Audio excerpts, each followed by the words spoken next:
ও 10:30, 10:30 ভুল বলেছি, এটা 10:30 বেরিয়ে পড়েছি। সারাদিন কী কী করলাম সেটা তোমাদের সাথে শেয়ার করবো। চলো আজকে ব্লগটা শুরু করা যাক। বাজারে আসেনি, বাট বাজারের সামনে দিয়ে রাস্তাটা দিয়ে যাচ্ছি। আজকে একটু সকালবেলা আমরা ভেবেছিলাম আজকে যেহেতু সানডে, সেহেতু আমরা বাড়িতেই এই মানে উইকেন্ডটা কাটিয়েছি। তো এবার ভাবলাম যে একটুখানি বেরোই, এমনি জাস্ট বাইকে করে বেরোবো। তো পুচকে, আমি আর পুচকের বাবা তিনজনে মিলে বেরিয়ে পড়েছি। তো দেখা যাক কোথায় যাই। সকালে ব্রেকফাস্টটা বাইরে করব। আর মানে ব্রেকফাস্ট মানে কি, ওই কচুরি, এখানকার আর কি পাওয়া যায় কচুরি ছাড়া, তো এই কচুরি খাবো। আর এছাড়া দেখি আর কি করি। আর মানে দুপুরবেলা বাড়িতে খাওয়া হবে। তো চলো, আজকে বাড়ির মোড়ে জ্যাম পাবো না তা কখনো হয়। এই যে জ্যাম, জ্যাম ঠেলতে ঠেলতে বেরোচ্ছি। এখানে শুধু টোটোর জ্যাম, প্রচুর টোটো আর ট্রাক্টর যাচ্ছে এখান দিয়ে। চারিদিকটা জ্যামে ভর্তি টোটো। আজকে বেশ রোদ্দুরটা ভালো উঠেছে, ঠান্ডা মোটামুটি আছে। ঠান্ডা যে খুব আছে তা না, ঠান্ডা মোটামুটি আছে। রোদ্দুরটা উঠেছে, বেশ গায়ে লাগছে, ভালো লাগছে দেখতে।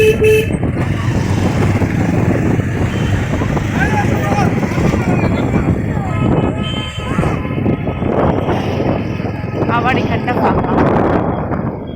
রাস্তাটায় তো আমি আগেও এসেছি, তোমাদের সাথে ভিডিও শেয়ার করেছি। এই রাস্তাটাই স্টেশন ধারের রাস্তাটা। এটা দিয়ে সোজা চলে গেলে ঝলঝলিয়া বলে একটা জায়গা। আগের বার গিয়েছিলাম ওই মাটন আনতে, তখন তো তোমাদের সাথে ওই রাস্তাটা শেয়ার করেছিলাম। এটা হলো ঝলঝলিয়ার রাস্তা। এটা দিয়ে সোজা চলে গেলে মানিক চক পড়বে সোজা গেলে। তো চলো, এদিকে একটা 2-3টে কচুরির দোকান আছে, তো ওইখানে ভালো কচুরি দোকান বলতে গেলে এখানে, তো ওইখানেই কচুরি খাওয়া হবে। এখনো পর্যন্ত সেটাই ডিসাইড হয়েছে, দেখা যাক। এসেছি কচুরির দোকানে। এখানে আগেও একবার কচুরি খেয়েছিলাম, যখন ওর বাবার একটা পিকনিকে এসেছিলাম, ওর অফিস পিকনিকে, তখন। এখানে ভাতও পাওয়া যায় সকালবেলা, শুধু কচুরি না, ভাতও পাওয়া যায়। সে কচুরি খাবে মায়ের হন দিয়ে, এবারে মায়ের হনটাকে দেখে দেখতে খাবে। দাঁড়াও দাঁড়াও, কান্নাকাটি শুরু করে দিয়েছে। কচুরি নিয়েছি, আরও নিয়েছে নান, ছোটো ছোটো নান নিয়েছে, আর এখানে আমি কচুরি নিয়েছি। আর ওকে দিয়েছি একটু সস দিয়ে কচুরি। ও যেহেতু ওই তরকারি খেতে পারবে না, সেহেতু সস দিয়ে দিয়েছে। তো চলুন খাওয়া দাওয়া শেষ করে বেরোই। খাওয়া দাওয়া করে আমরা বেরিয়ে পড়েছি। তো এখন যাব আমরা বাংলাদেশের বর্ডার দেখতে। হ্যাঁ, বাংলাদেশের বর্ডার দেখতে যাব। ওখানে একজন পরিচিত আছে, ওখানে একদম বর্ডারের কাছে আমাদের নিয়ে যাবে। এখন জানেন বাংলাদেশের বর্ডারের কাছাকাছি যাওয়া যাচ্ছে না, বাট পরিচিতি আছে যেহেতু, সেহেতু আমরা বাংলাদেশের বর্ডারে ওখানে একবার ঘুরে আসব। তো এই স্লাইসের বোতলটাও খেয়েছে, আমাকে ডাস্টবিনে ফেলার জন্য ওর দায়িত্ব দিয়েছিল। আমরা যাচ্ছি বাংলাদেশের বর্ডারের রাস্তাটায়। তো এইটা মহুদীপুর থেকে সোজা বেরিয়ে যাচ্ছে বাংলাদেশের বর্ডার। মহুদীপুরের দিকেও একটা বাংলাদেশের বর্ডার আছে, ওখানে আমি আগেও গিয়েছিলাম। যখন প্রথম প্রথম আমি বিয়ে করে যখন মালদাতে আসি, তখন আমি এই আমার বরের সাথে কাজের সূত্রেই বাংলাদেশের বর্ডারে গিয়েছিলাম। তখন অনেকেই দেখছি পাসপোর্ট জমা দিয়ে বা পাসপোর্টের এক কপি দিয়ে তো বাংলাদেশে ঢোকা যাচ্ছে, বা আমাদের কোনো আই কার্ড, যারা এমনি ঘুরতে এসেছে তাদের আই কার্ড দিয়ে ভিতরে ঢোকা যাচ্ছিল। কিন্তু এইবারে গিয়ে দেখলাম সেরকম কোনো পদ্ধতি নেই, বা কোনোভাবেই মানে কেউ এপার থেকে ওপার, ওপার থেকে এপারে করা যাচ্ছে না, বা করা অ্যালাউ হচ্ছে না। সরকার থেকে পুরোপুরি নিষিদ্ধ করে দিয়েছে। কিন্তু শুধুমাত্র গাড়ি অ্যালাউ করা যাচ্ছে, তাও কিছু ট্রাক। এই যে ওই টনচিপ ভরা ট্রাকগুলো যাচ্ছে, যত ট্রাক দেখছেন সব কটা বাংলাদেশের দিকেই যাচ্ছে দেখছি। কিছু কিছু হয়তো বাইরে যাচ্ছে, সেটা বলতে পারবো না, কিন্তু বেশিরভাগ ট্রাকই দেখছি বাংলাদেশের দিকে যাচ্ছে। তো এখানে দেখছি ট্রনচিপ, প্রত্যেকটা জায়গাতে ট্রনচিপের পুরো পাহাড় জমে আছে। তো এখান থেকে বোঝাই করছে ট্রাকগুলো, সেইগুলো বাংলাদেশে যাচ্ছে। আমি যখন বর্ডারের কাছাকাছি গিয়েছিলাম তখনও দেখছি সব ট্রাকগুলোকে ভালো করে চেক করা হচ্ছে। এমনকি টনচিপের যে প্যাক করেছে সেটাকেও কিছু দিয়ে চেক করছে, মানে মেশিন দিয়ে ওদের চেক করে ভিতরে ট্রাকের ভিতর ঢুকে সেখানকার ফৌজিরা, ওখানকার মানে বর্ডারের ফৌজিরা ওখানে ভিতরটা চেক করে তারপর কিন্তু এই ট্রাকগুলোকে ছাড়ছে। তো শুধুমাত্র ট্রাকগুলোই যেতে দেখছি। আগের বারে যেরকম আমি মানুষজনকেও চলাচল দেখেছিলাম, এবারে কিন্তু একদম মানুষ চলাচল বন্ধ। এই যে মালদায় একটা প্রাচীন এই ধ্বংসাবশেষের একটাই,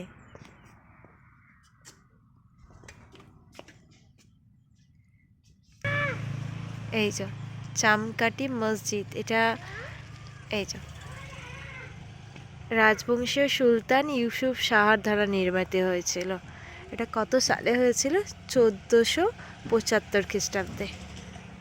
চারিদিকটা কি সুন্দর বাগান মতো করা, আর এই যে সেই মসজিদটা।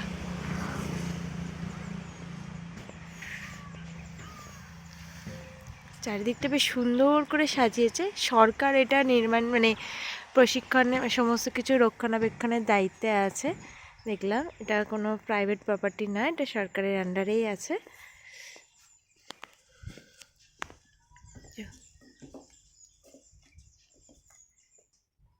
প্রাচীন, কোনো জনমানব নেই।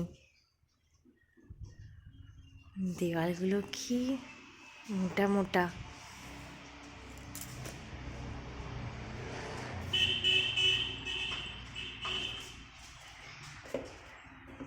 এই যে পুচকে, হ্যাঁ এটা বেশ ঠান্ডা। কাজগুলো দেখো দেওয়ালে, কি সুন্দর কাজগুলো।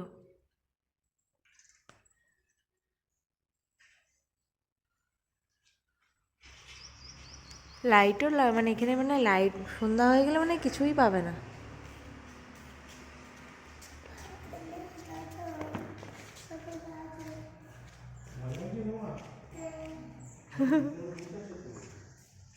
কাজগুলো সত্যি খুব সুন্দর, এখনো পর্যন্ত কাজগুলো বোঝা যাচ্ছে।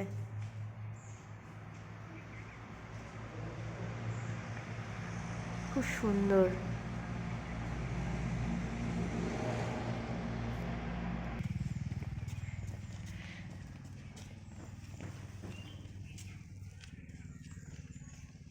প্রাচীন জিনিসের আলাদাই একটা সৌন্দর্য,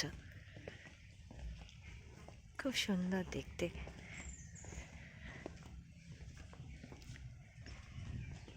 এই যে এই দিকটার কাজগুলো কি সুন্দর, ভেঙে চুরে গেছে বাট দেখতে কিন্তু খুব সুন্দর লাগছে। ছোট্ট ছোট্ট মিনাকারির এই যে কাজ, ছোট্ট ছোট্ট কাজ। এইখানটা আবার ভেঙে গেছে।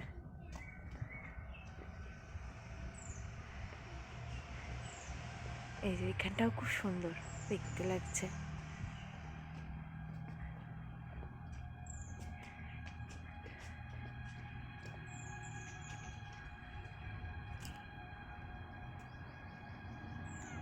একটা মসজিদে, এখানে তাঁতিপাড়া মসজিদ। এই মসজিদটি এখানকার 4টি স্তম্ভ দ্বারা বিভক্ত। 2টি আইলের একটা আয়তাকার ইটের বিল্ডিং। অনেক কিছু লেখা আছে, লাস্টেরটা পড়ছি। এই মসজিদটি সম্ভবত মিরশাদ খান নির্মিত করেছেন। এটা মূলত তাঁতিপাড়া মানে তাঁতি শ্রেণীর জন্য কোয়ার্টার। তো দেখাই এবার চারিদিকটা। এই যে এই মসজিদটা, এটাও ওই মসজিদটার মতনই পুরো একদম খুব সুন্দর করে সাজানো। এই যে এইটা মনে হয় কোনো কবরস্থান, সুন্দর দেখতে। ভিতরটা যাই। চারিদিকটা না প্রচণ্ড ফাঁকা, এমনি ভয় ভয় করছে, মানে লোকজন খুব কম, শুধু ওই সামনের রাস্তাটা দিয়ে লোক যাচ্ছে।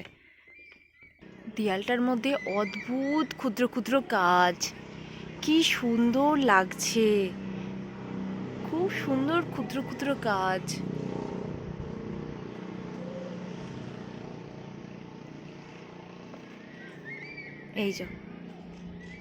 এই যে স্তম্ভগুলো, এটা একটা মসজিদ, পুরোটা উপরে ছাদ নেই, পুরোটা মানে ভেঙে গেছে বোঝা যাচ্ছে। হ্যাঁ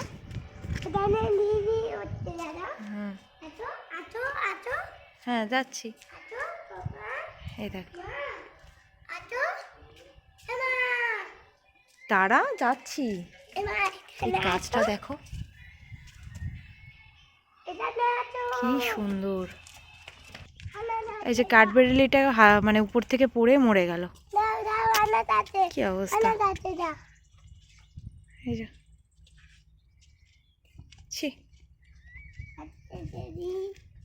চলো এবার যাওয়া যাক, অনেকটা দেরিও হয়ে গেছে। চোখে পড়লো এই কুল গাছটা, আর এই যে কাঠবেড়ালিটাকে জলে দিয়ে দিতে বললাম, এখানটা দিয়ে জলে দিয়ে দিচ্ছে। আর এই কুল গাছটা পুরো গাছ ভর্তি কুল ধরেছে, দেখি একটা কুল পারি।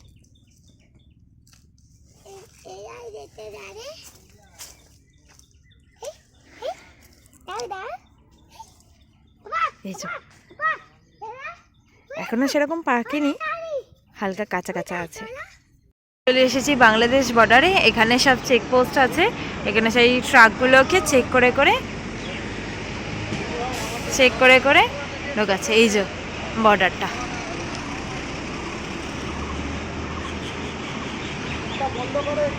দিয়ে উপরে গেলেই বাংলাদেশ দেখা যাবে। আই কার্ডটা জমা নিয়ে নিয়েছে, তো আই কার্ড জমা দিয়ে যাচ্ছে। এটা পুরো মানে ছোট ছোট সিঁড়ি করা আছে, উপরে গিয়ে তারপর দেখাচ্ছি। এই যে হাঁপিয়ে গেছি, সিঁড়ি দিয়ে উঠে এরকম মাটির মানে ভিতরে ঢুকতে দেবে না, বাইরে থেকেই দেখতে হবে। এই চূড়োটা আছে, এই থেকে পুরো বাংলাদেশটা দেখা যাচ্ছে।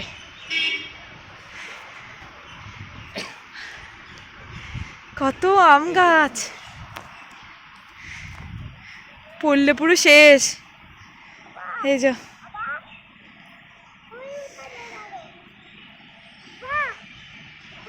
Thank India, thank you, visit again.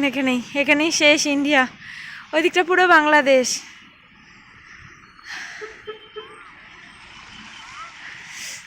কি ভালো লাগছে।